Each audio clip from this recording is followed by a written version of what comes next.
আপনি কি বললেন? হুজুর আমি তো বলে দিয়েছি তোর মতো লোকের দুয়ার আমার কোনো দরকার নেই। আমি বললাম খুব সুন্দর কথা বলেছেন, মনে রাখবেন সম্মান দেওয়ার মালিককে, সন্তান দেওয়ার মালিককে, ব্যবসায় বরকত দেওয়ার মালিককে, ভালো স্ত্রী দেওয়ার মালিককে। আমার সামনে অসংখ্য যুবকেরা আছেন, কথাগুলো খুব মনোযোগ সহকারে শুনেন। যুবক ভাইয়েরা, প্রত্যেকটা যুবকের মনের মধ্যে আসা একজন নেককার স্ত্রী পাওয়া। খালি মনে হয় এই ময়মনসিংহের ছেলে মেয়েদের নাই নাকি? আমার সামনে যারা আছে ভালো বউ পাওয়ার আগ্রহ আছে কার কার হাত দেখি তো। আজকে একটা দোয়া হয়ে যাবে, স্পেশাল দোয়া। একটু জোরে করে দুই হাত তোলেন, দুই হাত তোলেন। মাশাআল্লাহ, অনেকগুলো চাচা মেয়ে হাত তুলছে আমি দেখছি। চাচা আমার হাত তুলে ডান বাম তাকায়, কেউ দেখলো কিনা, দেখে ফেললো কিনা আমার তাকাচ্ছে না। মন ভালো, মন কি ভালো, মানে হাত তুলেছে এই নিয়তে যদি কারো স্ত্রী খারাপও থাকে আল্লাহ যেন ভালো বানায় দেন। জোরে কোন আমিন। আমাকে অনেকে বলে হুজুর আপনি তো কি দেশ বিদেশে ওয়াজ করেন, অনেক ভালো ভালো পরিবারের সাথে আপনার সম্পর্ক আছে, আমার জন্য একটা মেয়ে দেখবেন আপনি। আমাকে বলে অনেক ইয়াং যুবক ভক্ত আমার জন্য একটা মেয়ে দেখবেন, খুব ধার্মিক, পরহেজগার, হাত মোজা পরে, পা মোজা পরে, কোনোদিন পর পুরুষের সামনে যায় না, একদম দুধের দোয়া তুলসী কথা, বেহেশত থেকে ফারেক, মনে মনে আশা করে। কিন্তু যে আমাকে কথা বলে ওর ব্যাপারে আমি খোঁজখবর নিয়ে দেখি প্রেম করে মাত্র 10টা। অবস্থা বুঝতে পারছেন তো? নিজে চাচ্ছে কি একেবারে বেহেশতের হুরুন ঈন, বেহেশতে হুর চাচ্ছে, পবিত্র নারী চাচ্ছে, কিন্তু নিজের চরিত্রের কোনো খবর নাই। আচ্ছা যুবকেরা, নিজের চরিত্র যদি খারাপ থাকে, ভালো মেয়ে যদি আপনার জীবনে আসে, তাহলে ওই মেয়েটাকে তো আপনি ঠকাই দিলেন, ঠিক কিনা বলে? কিন্তু আল্লাহ তো বেইনসাফ করবে না। আল্লাহ হাকামুল হাকিমিন, কোরআনে আল্লাহ পাক বলেছেন, কি বলেছেন? আল খাবিসাতু লিল খাবিসিন ওয়াল খাবিসুনা লিল খাবিসাত ওয়াত তাইয়্যিবাতু লিত তাইয়্যিবিনা ওয়াত তাইয়্যিবুনা লিত তাইয়্যিবাত। এই দুনিয়ার যত খারাপ মহিলা আছে, নষ্টা ভ্রষ্টা, তসলিমা নাসরিন। তসলিমা নাসরিনের জন্য কোন মসজিদের ইমাম সাহেব নাই, কথা বলো, কোন মুফতি সাহেব নাই, কোন মুহাদ্দিস সাহেব নাই, কোন তাহাজ্জুদ গুজারি আল্লাহর ওলি নাই। তসলিমা নাসরিনের জন্য আছে হাসনুল ইনু, কথা বলে, ইমরান এই সরকার, রাশেদ খান মেনন, কথা বলেন, এদের জন্য এগুলো বরাদ্দ। যে যেমন চরিত্রের তার জন্য ওই রকম চরিত্রের মানুষ বরাদ্দ। আবার যদি আপনি উত্তম হয়ে যান নিজে, আপনার জন্য আল্লাহ তাআলা উত্তম রমণী নির্বাচন করে দেবেন। একদিন এক মুসল্লি ফোন দিয়েছে রংপুর থেকে, আমাকে ফোন দিয়ে বলে হুজুর জুমার দিন আপনার বয়ান শুনে মুখে দাড়ি রাখছি। আলহামদুলিল্লাহ বলেন। তো দাড়ি রাখার পরে তো কি সমস্যা হয়েছে? হুজুর বিপত্তি ঘটেছে, এলাকাতে বিবাহ করতে এসেছি, গার্মেন্টসে চাকরি করি, তিনটা পাত্রী দেখেছি, পাত্রীরা সবাই আমাকে পছন্দ করেছে, কিন্তু কন্ডিশন একটা দিয়েছে, দাড়িটা কামাইতে হবে, দাড়ি রাখলে নাকি বুড়া বুড়া লাগে।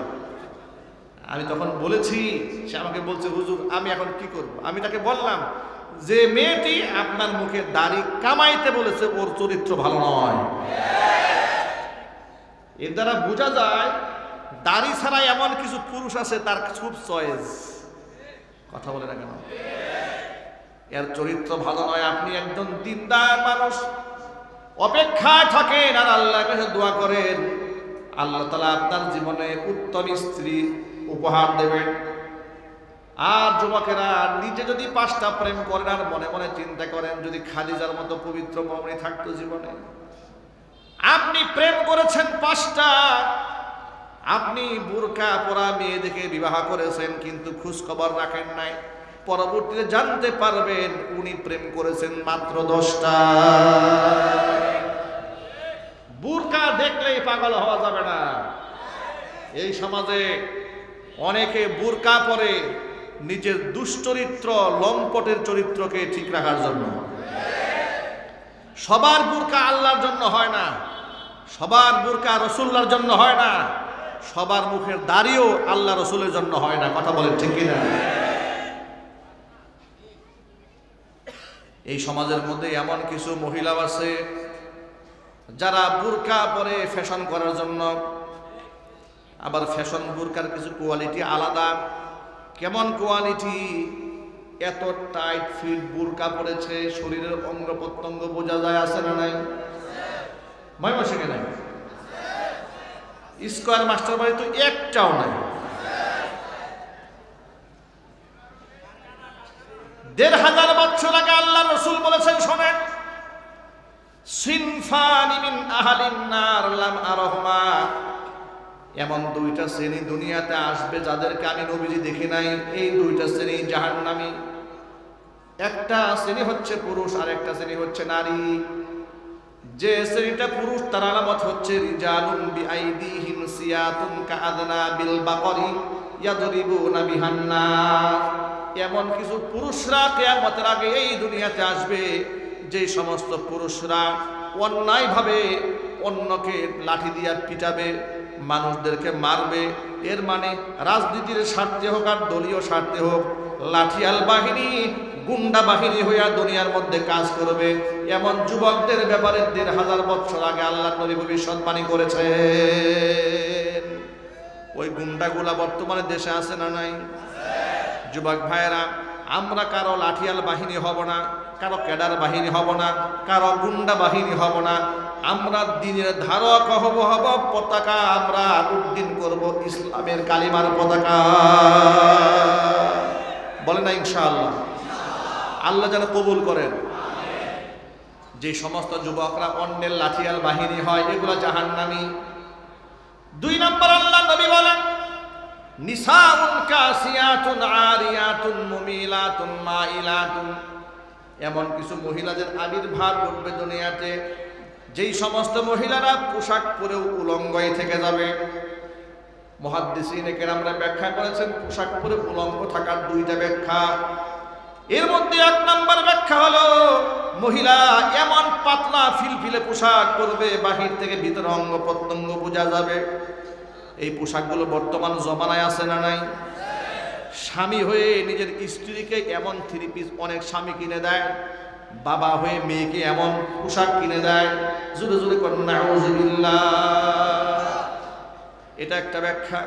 আরেকটা ব্যাখ্যা হলো, পাতলা পোশাক পরেনি কিন্তু ভারী পোশাক পরেছে, গায়ের মধ্যে এত টাইট ফিট হয়ে লেগেছে, শরীরের অঙ্গ প্রত্যঙ্গের ভাঁজ বাহির থেকে বোঝা যায়। কসম আল্লাহ, ওই পোশাক যদি আপনি পরেন, নিঃসন্দেহে জাহান্নামে কোনো সন্দেহ নাই। হারাম। এমন পোশাক পরা কি হারাম? আল্লাহ নবী এর পরে বলেন, এদের 2য় নম্বর আলামত হলো মুমিলাতুন মাইলাতুন। পরপুরুষকে তারা নিজের প্রতি আকৃষ্ট করবে, আবার নিজেরাও পরপুরুষের দিকে ঝুঁকে যাবে। এটা তো বোঝা একদম যুবকদের জন্য সহজ। টিকটক আইডি এদেশে আছে না নাই? ফেসবুক আছে না নাই? লাইকি অ্যাকাউন্ট আছে না নাই? এগুলা দিয়ে অসংখ্য মেয়েরা নিজেকে খুব লাবণ্যময় করে পরপুরুষের সামনে রিপ্রেজেন্ট করছে। চরিত্র নিজেরটাও শেষ করছে, যুবকদেরটাও ধ্বংস করে দিচ্ছে। বাস্তবতা আছে না ভাই? এবার আসলে নবীজি কি বলেন এদের ব্যাপারে, রসুল কি বলেন শোনেন। নবীজি বলেছেন, এদের আরেকটা আলামত হলো রুসুহুন্না কাআসনিমাতিল বুখতিল মাইলা। এদের মাথার হেয়ার স্টাইল হবে, মাথার তালুর মধ্যে বড় করে খোপা বাঁধবে, উটের কুজের মতো উঁচা করে। এই চরিত্রের মহিলা কিয়ামতের আগে দুনিয়াতে আসবে। লা ইয়াদখুলনাল জান্নাতা, ওরা জান্নাতে তো ঢুকবেই না। ওয়ালা ইয়াজিদনা রিহাহা, জান্নাতের খুশবু পর্যন্ত ওরা নাকের মধ্যে পাবে না। ওয়া ইন্না রিহাহা লাতুজাদু মিন মাসিরাতি কাযা ওয়া কাযা। নবীজি বলেছেন জান্নাতের খুশবু এত এত মাইল দূর থেকে পাওয়া যাবে। অন্য হাদিসের বর্ণনায় স্পষ্ট বলা হয়েছে জান্নাতের খুশবু 1 মাইল আর 2 মাইল দূর থেকে নয়, কমপক্ষে 40 বছরের দূরত্বের পর থেকে জান্নাতবাসী জান্নাতের খুশবু নাকে পাবে। এটা শুধু আমার মা বোনদেরকে দোষ দিলে হবে না। আমরা যারা বাবা আছি, মেয়েদের বাবা, আমরা যারা স্বামী আছি, আমরা যারা বড় ভাই আছি, আমরা যারা সন্তান আছি, আমাদের দায়িত্ব আছে না নাই? আল্লাহর নবী রাহমাতুল লিল আলামিন বলেছেন, আলা কুল্লুকুম রাইন ওয়া কুল্লুকুম মাসউলুন আন রাইয়াতিহি। জেনে রেখো তোমরা প্রত্যেকেই দায়িত্বশীল, প্রত্যেকের দায়িত্বের ব্যাপারে আল্লাহর আদালতে জবাব দিতে হবে। প্রত্যেকটা আলেমকে তার ফুতাদের ব্যাপারে জবাব দিতে হবে, প্রত্যেকটা বক্তাকে তার বক্তৃতার ব্যাপারে জবাব দিতে হবে, প্রত্যেকটা স্বামীকে স্ত্রীদের ব্যাপারে জবাব দিতে হবে, প্রত্যেকটা নেতাকে তার দলের কর্মীর ব্যাপারে আল্লাহর আদালতে জবাব দিতে হবে। অনেক কপাল পোড়া স্বামী আছে, নিজের বউয়ের ছবি ফেসবুকে তুলে ছবি তুলে ক্যামেরায় ফেসবুকে ছেড়ে দেয় আর বলে, প্রিয় বন্ধুগণ আপনাদের নতুন ভাবি। কি কথা বলে না? এইরকম যুবক আছে না নাই? কি মনে করে? আচ্ছা যুবকরা একটু বিবেক কেনা না, বিবেক। আপনি যে আপনার বউয়ের ছবি ফেসবুকে দিলেন, আপনার স্ত্রীর দিকে কি সবাই রহমতের নজরে তাকাবে? কথা বলে না কেন? সুনজরে তাকাবে। কত মানুষ আপনার স্ত্রীকে চোখ দিয়ে ধর্ষণ করবে, ঠিক কিনা বলেন? কত মানুষ মনে মনে তার সাথে জিনা ব্যভিচার করবে। আপনার যেই বন্ধুর চরিত্র ভালো নয়, বন্ধু মনে মনে ভাববে, আহারে এইরকম একটা বউ যদি আমার হইতো, ঠিক কিনা বলেন? আজকে ওয়াদা করেন নিজের বউয়ের ছবি কোনোদিন ফেসবুকে ছাড়বেন না, হাত তুলেন, ওয়াদা করেন। আল্লাহ তুমি সকল ভাইদেরকে কবুল করে নাও, আমল করার তৌফিক দান করে, জোরে কোন আমিন। দায়িত্বশীল হয়ে যান, দায়িত্বশীল হয়ে যান। জীবনে এমন একটা কাজ করে যান আল্লাহর জন্য, যে কাজটা একমাত্র আল্লাহর খুশির জন্য করেছেন। এমন কাজ যদি অল্প হয়, দুনিয়ায় এবং আখিরাতে আল্লাহ বিপদ থেকে বাঁচাই দেবে। জোরে কোন সুবহানাল্লাহ। আল্লাহ নবী বলেছেন, আখলিসু দীনাক ইয়াকফিকাল আমালুল কলিল। ঈমানকে খালিস বানায় নাও, অল্প আমল তোমাদের জন্য নাজাতের জন্য যথেষ্ট হয়ে যাবে। ছোট্ট একটা কাহিনী বলে আমি আলোচনা আপনাদেরকে গুছাই নিয়ে আসবো ইনশাআল্লাহ। এই অপারেটর ভাই আছে নাকি এখানে? আওয়াজটা এই দিকে তো কোনো আওয়াজই নাই আমাদের এখানে, এই বক্সগুলোতে কোনো আওয়াজই নাই, একটা বক্সও বাজে না। এগুলার কারণ কি? যদি আপনি ভিতরে আমাদের আওয়াজ না শোনেন, আমাদের কথা বলা কষ্ট হয়ে যায়, ভাষা ভাষা মনে হয় কথা। মাঝে মাঝে আল্লাহর নবী সাল্লাল্লাহু আলাইহি ওয়াসাল্লাম সাহাবীদেরকে গল্প শোনাতেন। কি শোনাতেন? গল্প। একবার নবী তার সাহাবীদেরকে ডাকলেন, ও সাহাবীরা শোনো, এই পৃথিবীতে তোমরা আগমন করার পূর্বে 3 জন ইমানদার ব্যক্তি, এক চিত্তাকর্ষক ঘটনা আছে। 3 জন মুসাফির, সালাসাতু নাফারিন মিম্মান কানা ক্বাবলাকুম হাত্তা আওয়াহুমুল মাবিতু ইলা গারিন। আল্লাহ নবী বলেন, 3 জন ব্যক্তি দূরে কোথাও সফর করার জন্য ঘর থেকে বের হয়েছে। বের হওয়ার পরে চলতে চলতে ক্লান্ত হয়ে গেল। মনে মনে ভাবলো সন্ধ্যা হয়ে গেছে, কোনো একটা জায়গায় গিয়ে রাতটা কাটায় দেই। কোথায় কাটাবে? বিরাট বড় পাহাড় দেখতে পেল। পাহাড়ের গুহার মধ্যে গিয়ে ঢুকেছে। পাহাড়ের গুহার মধ্যে ঢুকেছি রাত্রি যাপন করার জন্য। রাতের বেলায় প্রচন্ড বৃষ্টি হয়েছে, জলোচ্ছ্বাস হয়েছে, ঘূর্ণিঝড় হয়েছে। পাহাড়ের উপর থেকে বিরাট বড় একটা পাথরের টুকরা গড়াতে গড়াতে এসে ওই গর্তের মুখটা আটকায় দেয়। গর্তের ভিতরে 3 জন ব্যক্তি বন্দী হয়ে গেছে। বন্দী হওয়ার পরে তারা মনে মনে ভাবলো, এমন একটা জায়গায় বন্দী হয়েছি, আমাদেরকে আল্লাহ ছাড়া কেউ রক্ষা করতে পারবে না। ঠিক কিনা বলেন? যেখানে কেউ দেখে না সেখানে কে দেখেন? যেখানে কেউ শুনে না সেখানে কে শুনতে পান? 3 জন ব্যক্তি নিজেরা পরামর্শ করে বলছে, আজকে আমরা আল্লাহর কাছে নিজের জীবনের শ্রেষ্ঠ আমলের বিনিময়ে দোয়া করব, যাতে করে আল্লাহ রাব্বুল আলামিন আমাদেরকে এই বিপদ থেকে উদ্ধার করে দেন।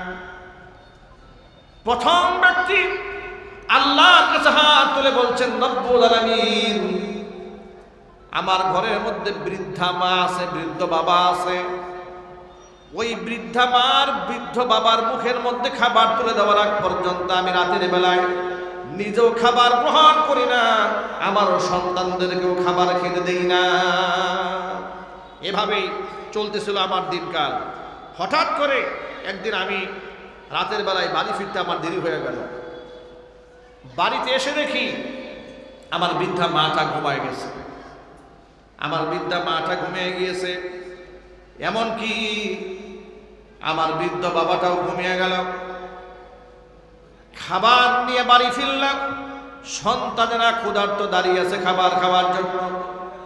সন্তানরা বলতেছিল, আব্বা জান, প্রতিদিন দাদা দাদিকে আগে খাবার খাওয়ান, আজকে যেহেতু দাদা দাদি ঘুমায় গেছে আমাদেরকে আগে খাবার দেন। লোকটা বলল, রব্বুল আলামিন, আমি আমার সন্তানদের মুখে খাবার দিলাম না, বরং সারা রাত খাবার নিয়ে বাপ মার শিয়রে দাঁড়িয়ে থাকলাম। সকালবেলা বাপ মার ঘুম ভেঙেছে, বাপ মাকে আগে খাবার দিয়েছি, এরপরে সন্তানদের মুখে খাবার দিয়েছি। জোরে কোন আল্লাহু আকবার।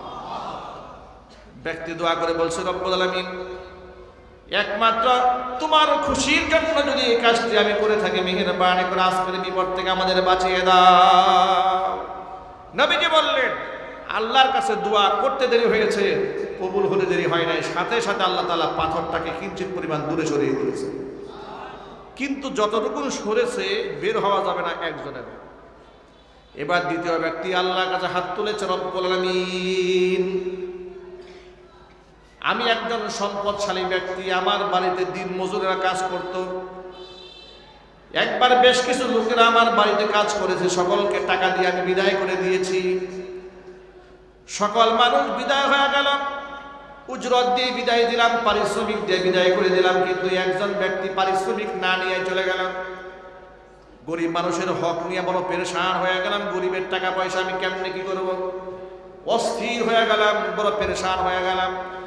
পরে চিন্তা ভাবনা করি, ওই টাকা দিয়া আমি একটা ছাগল কিনলাম, ছাগল থেকে বাচ্চা হলো, ওটা বিক্রি করে আবার গাভিন কিনলাম, গাভিন থেকে বাচ্চা হয়ে গেল, ওটা বিক্রি করে উট কিনলাম, উট ভেড়া বকরি দুম্বা দিয়ে বিরাট বড় ময়দান করে ফেললাম। দীর্ঘদিন পর ওই ব্যক্তি আমার বাড়িতে এসে বলল, ভাইজান, আপনার কিছু আমার কাছে কিছু টাকা ছিল, আপনার কাছে পাওনা টাকা, এগুলো দেন। আমি তখন বললাম, এই যে মরু প্রান্তরে অনেক ভেড়া বকরি দুম্বা দেখা যায়, সব তোমার টাকা নিয়ে যাও। লোকটা অবাক বিশ্বাস আমাকে জিজ্ঞেস করলো, আতাস্তাহজিরুবি, তুমি কি আমার সাথে ঠাট্টা মশকরা করো নাকি? আমি পাইলাম সামান্য কিছু টাকা, আর তুমি আমাকে দেখাই দিচ্ছ বিরাট উট ভেড়া বকরি দুম্বা। বলে, হ্যাঁ, এসব তোমার টাকা দিয়ে আমি তোমার জন্য প্রস্তুত করে রেখে দিয়েছি, সব নিয়ে চলে যাও। ব্যক্তি সবগুলো সম্পদ দিয়ে চলে গেল, কিছু রেখে যায় না। আল্লাহ, এই যে আমি কাজটা করলাম, যদি একমাত্র তোমার খুশির জন্য করে থাকি, আজকের এই বিপদ থেকে আল্লাহ তুমি আমাদের বাঁচাইয়া দাও। জোরে বলেন সুবহানাল্লাহ। আমার যুবক ভাইরা, এবার সর্বশেষ তৃতীয় নাম্বার ব্যক্তি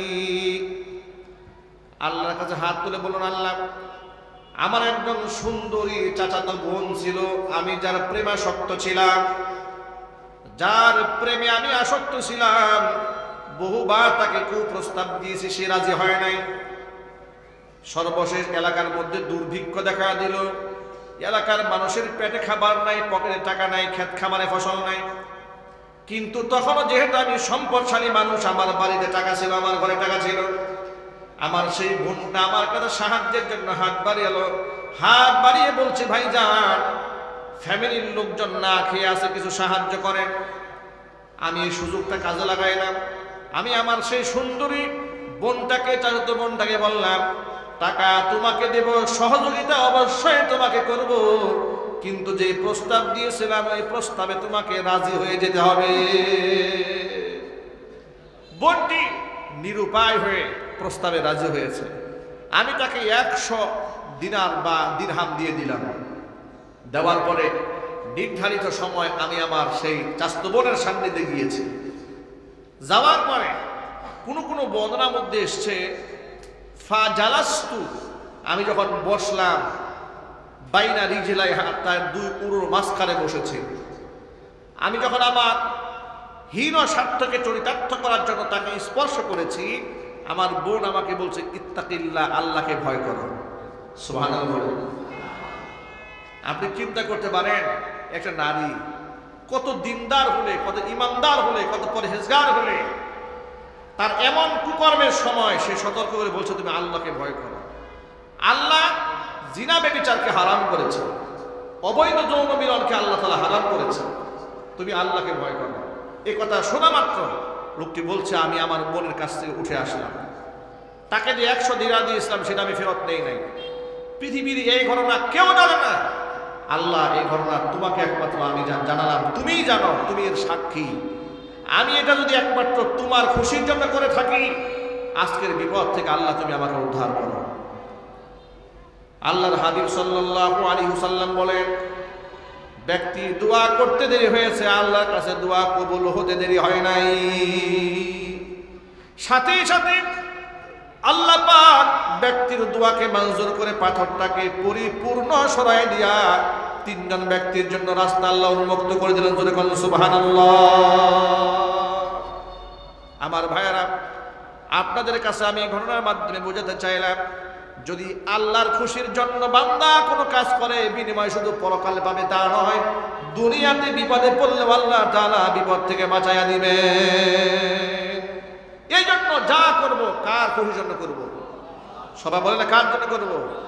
সব আল্লাহর জন্য করব। আর ঈমান এবং দৃঢ়তার সাথে আল্লাহকে বিশ্বাস করব এমন ভাবে, আমার হেফাজতের মালিককে, ব্যবসায় বরকত দেওয়ার মালিককে, আমার হায়াতের মালিককে, আমার মৌতের মালিককে। এই কথাটা শুধু মুখে বললে হবে না, এটা অন্তরে এমনভাবে গেঁথে ফেলতে হবে, যদি আমাকে জবাইও করে আমি জবাই হতে রাজি আছি, কিন্তু ঈমান বিক্রি করতে রাজি নাই। আজকে এই সিচুয়েশনে বাংলাদেশে ঈমান রক্ষা করা বড় কঠিন হয়ে দাঁড়িয়েছে, কথা বলতে হবে, ঠিক কিনা বলেন? গোটা বাংলাদেশে ইসলাম বিরোধী চক্রান্ত চলছে। ইসকনের সদস্যরা এদেশের মুসলমানদের বিরুদ্ধে প্রকাশ্যে যুদ্ধ ঘোষণা করেছে, কথা বলে না কেন? অ্যাডভোকেট সাইফুল ইসলাম নামক এক ব্যক্তিকে প্রকাশ্য দিবালোকে একজন আইনজীবীকে ধরে নিয়ে তারা জবাই করে হত্যা নিশ্চিত করেছে।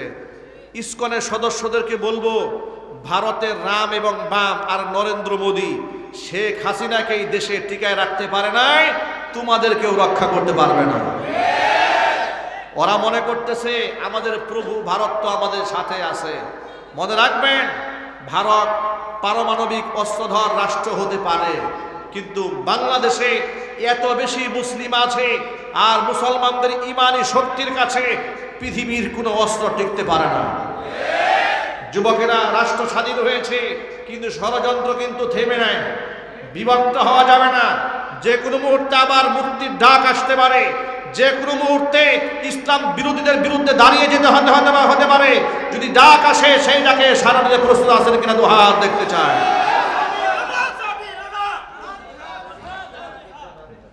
যুবক ভাইরা আমার, সেই ডাকে সাড়া দেওয়ার আগে নিজের ঈমানকে নবায়ন করতে হবে, ইনশাআল্লাহ বলেন।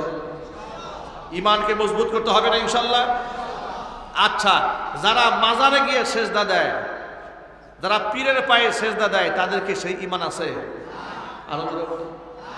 যারা মাজারে গিয়ে সাহায্য চায়, তারা কি আল্লাহর পথে জিহাদ করতে পারবে? তারা তো জিহাদ করার আগে মাজারে গিয়ে শুয়ে পড়বে, আর গিয়া বলবে বাবা যা করার আপনি করেন। কথা বলেন, ঠিক কিনা বলেন? যা করার আপনি গিয়া করেন। আর আমরা বলি না, আমরা আল্লাহর পথের সৈনিক, আমরা আল্লাহর সাহায্য নিয়ে বাতিলের চোখে চোখ রেখে কথা বলতে চাই। মনে রাখবেন, সুখের দিনের ইসলাম আর দুঃখের দিনে ইসলাম সমান নয়।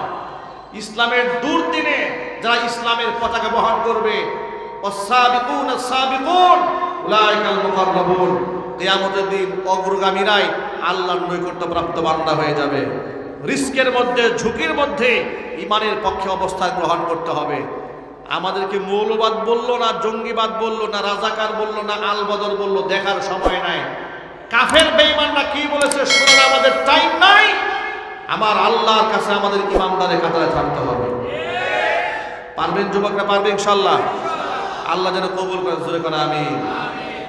যারা আল্লাহর পথে চলে, আল্লাহর কথা বলে, আল্লাহকে ভালোবেসে সপেছে জীবন,